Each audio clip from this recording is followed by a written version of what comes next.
Hey guys, so this is our rational number test review.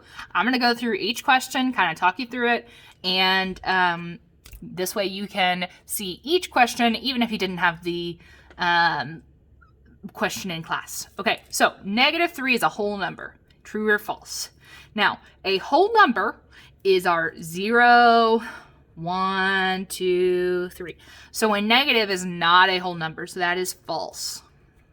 0 is an irrational number. Now, our irrational numbers are things like pi and our never-ending decimals or square roots of like our prime numbers.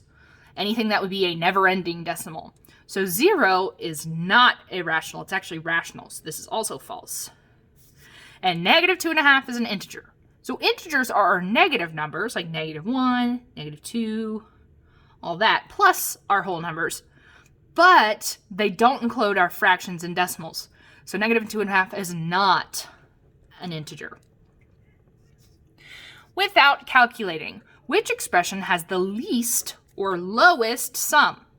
So these are all the same numbers. We've got 2.34 and 6.53 on each of these, but we've got different signs happening. So here we have a negative and a positive, and the positive is much larger, so we know that it's going to be a positive number. So, keep that with a grain of salt. Now, 2.34 is positive here, and -6 53/100 is negative. Our negative is larger, but it's not going to be as large of a negative because we're having to take away from it to get our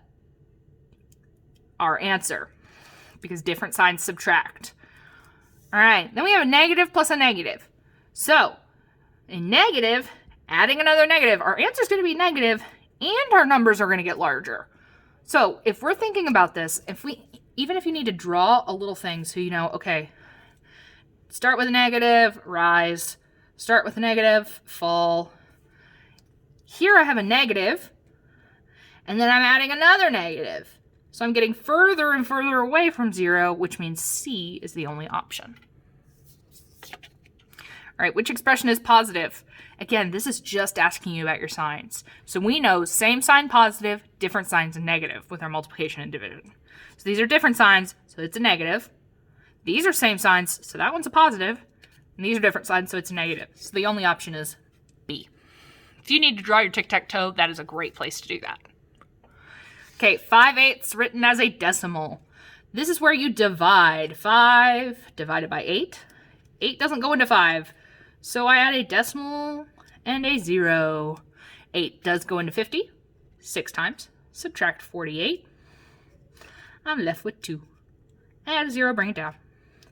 8 goes into 20 2 times. Subtract 16. Left with 4. Add a 0, bring it down. 8 goes into 40 5 times. And this is my answer. 625 thousandths. Okay, write a fraction equivalent to 875 thousandths. Now again, I write it as I read it. 875 over 1,000, and then I simplify. So if I divide by 5, because they both end in a 5 or a 0, I end up with 175 over 200. But again, I think I can simplify further, so I divide by 5 again, both top and bottom, and I get 35 over 40. I think I can simplify again, divide by 5 again, and I get 7 over 8. And that is my final, simplest form. 8 and 9. My best advice is that you need to make sure that whatever you're comparing has the same denominator or is both decimals.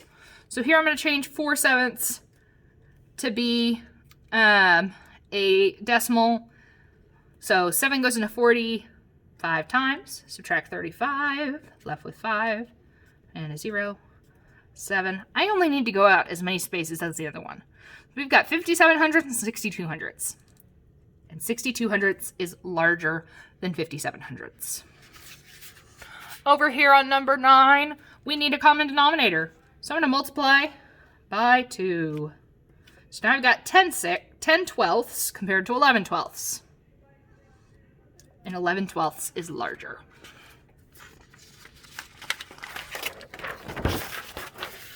Here's a funky one. We need to make sure that we understand how to get common denominators or turn them all into decimals in order to order them. So I have 0, I have -3.5, I have -4/8, I have 2 1/3, and then I have 3.5 and -6. Okay, here's what I'm going to tell you, like right off the bat. I know that -6 is a whole lot of negatives. That's 6 wholes less than 0. So that is my least. And then I've got -3.5, because that's 3 wholes of negative. And then the only other negative I've got is -4/8.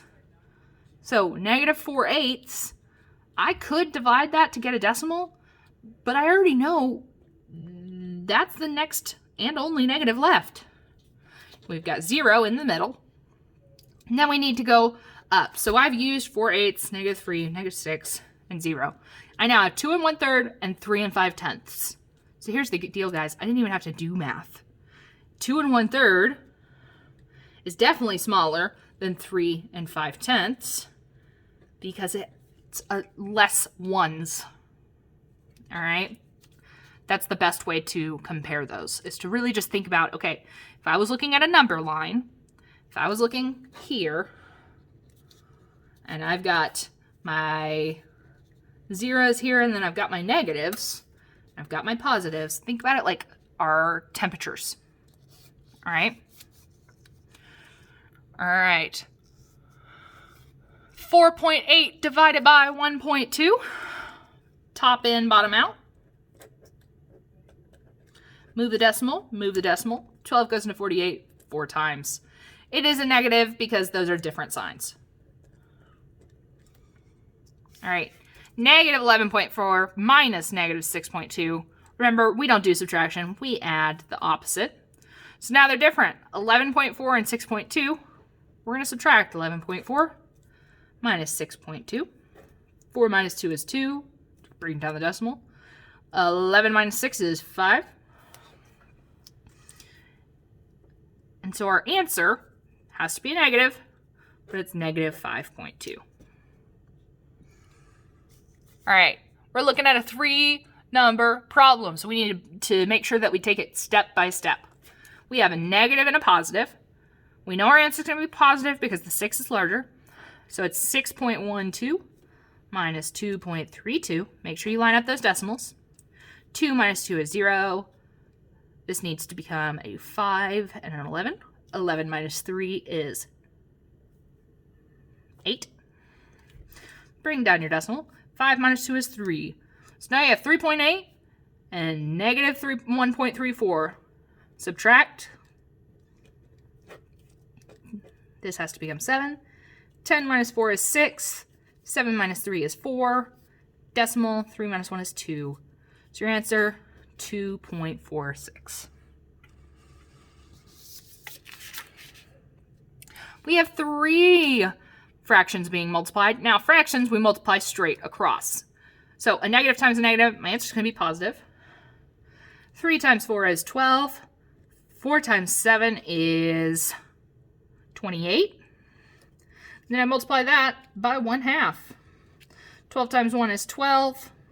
28 times 2 is... Come over here and do that real quick. 8 times 2 is 16. Hold on. 2 times 2 is 4, 5. 56. But here's the deal. I can simplify 12 over 56. At the very least, I can divide by 2 to give me 6 over 28. I can divide that by 2 again to get 3/14.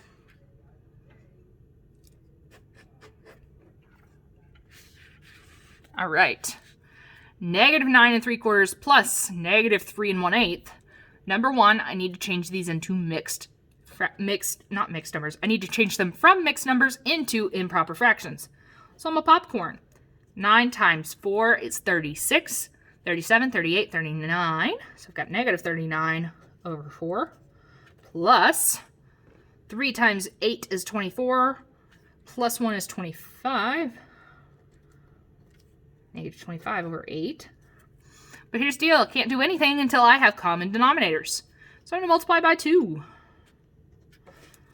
39 times 2. 9 times 2 is 18. Hold the 1. 3 times 2 is 6, 7. So now I have negative 78 over 8 plus negative 25 over 8. And I can add those together. 78 plus 25. 8 plus 5 is 13. 7 plus 2 is 9, 10. It's 103. So that's 103 over 8. Negative 103 over 8. But here's the deal, I can't stop there. So 8 times 12 is 96. So with 103 minus 96, 13 minus 6 would be 7. 10 minus 9 is 1. So we end up with, well, that's not right.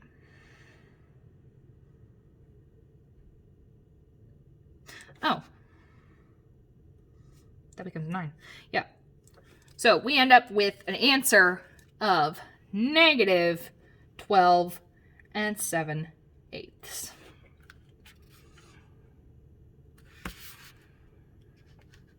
All right. Division, again, I need to popcorn. 2 times 5 is 10, plus 1 is 11. So I have negative 11/5 divided by negative 8 over 9. Now, a negative divided by a negative is going to give me a positive. And I do not divide by a negative, by a fraction. I multiply by the reciprocal. So it actually is negative 11/5 times 9/8. Multiply straight across. 99 over 40. 40 goes into 99 twice with 19 left over. All right.